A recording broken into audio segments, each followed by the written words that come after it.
What's going on, everybody? How's everybody doing out there? Well, it's time to wrap up scratching Aunt Bee's house. I hope you guys like this video series of mine.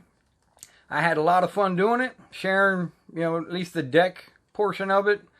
Built that little comb and then glued everything to it to make the railings and everything. I kind of like that, how it turned out. A lot of you did too. I got a little bit of light leakage around the roof and the base. I'll fill that in with a putty later on. But for now, this bad boy's saucered and blown. She's done. So I hope you guys enjoyed it. I got a couple more projects in the works. I've been commissioned to do a model, so I'll be working on that next. And it's been real fun. I'm glad you guys liked it. I liked it. And I hope to move on to my next house project. So let's take a look. Alright, here we go. Let's see if we can finish this up on part 4. Now I got to get all the windows, doors, and trim put on. I got the windows and doors painted up. We'll get some glued in, see what it's going to look like. And one of the issues I had was end scale. I couldn't find. She has a 3-slider door and a 2-slider glass door. So I went back to the 2x2s, and I'm actually just building the door myself out of the 2x2 styrene.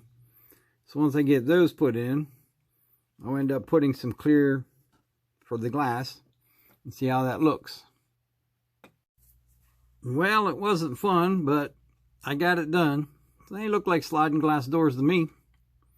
Best I can do, since I can't find them anywhere for end scale. So we'll continue on and see the progress. Basically what I'm going to do is I was going to paint the white trim right here, but it's not turning out straight enough. So I went and bought, hold up. So I went out and I bought the Evergreen Scale Models angle number 291. So I'm going to use that for the corners of the house's edges over here, since I can't paint that small. Let's cut some pieces and see how that turns out.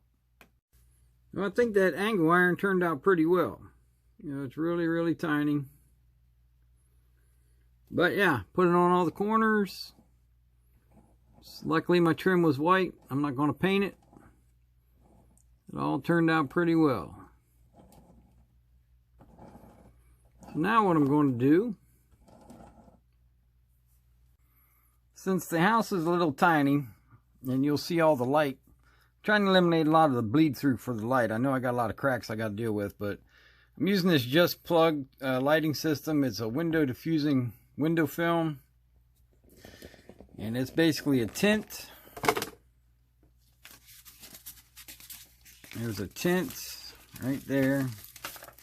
It's kind of like a tinted window, and it has a light diffuser on it. You see where it disappears things. That way you won't see through the building when the light's on. They'll give a dark appearance when the light's off.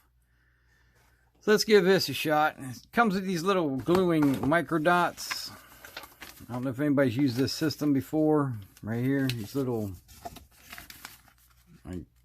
dots for gluing, but this model's so small, I'm gonna maybe do a dab of super glue and hope it don't bleed through. So I'll put some on these windows and see how it turns out. Well, I put some diffusers in it, and can't see through the house now. I got to figure out the position of this light, but I definitely have some light bleed. You can see at the bottom there,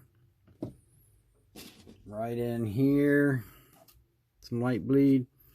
I got a crack right up in here. So yeah, there's some tweaking to do. Going on happy. And plus I didn't mount the light, so got to figure out how to mount it. There's a lot of light coming out of the back of that place. Woo!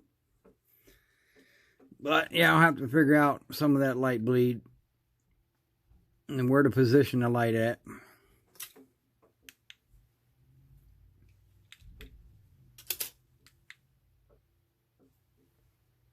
Well, the scratching of Aunt Bee's house is finally complete.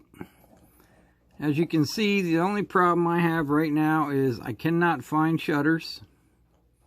If I mentioned that before, I'm sorry. So it's complete as of now, unless I find shutters down the road for end scale, those size windows. I'll add them later. I added on a garden hose, 2 lights in front of the garage, and I put the lounge chairs on the deck for sunning. Haha. Well, I hope you guys like this build. I enjoyed doing it. I like constructive criticism, so leave the comments. If they're negative, that's fine. It might help me in future builds. If you see something I could have done different, you know, let me know that too. If you liked it, just tell me you liked it. Well, hope you guys have joy in your modeling as well as I did on this one. Until the next build, I have a few coming up. So until then, happy modeling, everybody. Enjoy your next scratch build. And I'll see you on the next project. Pappy out.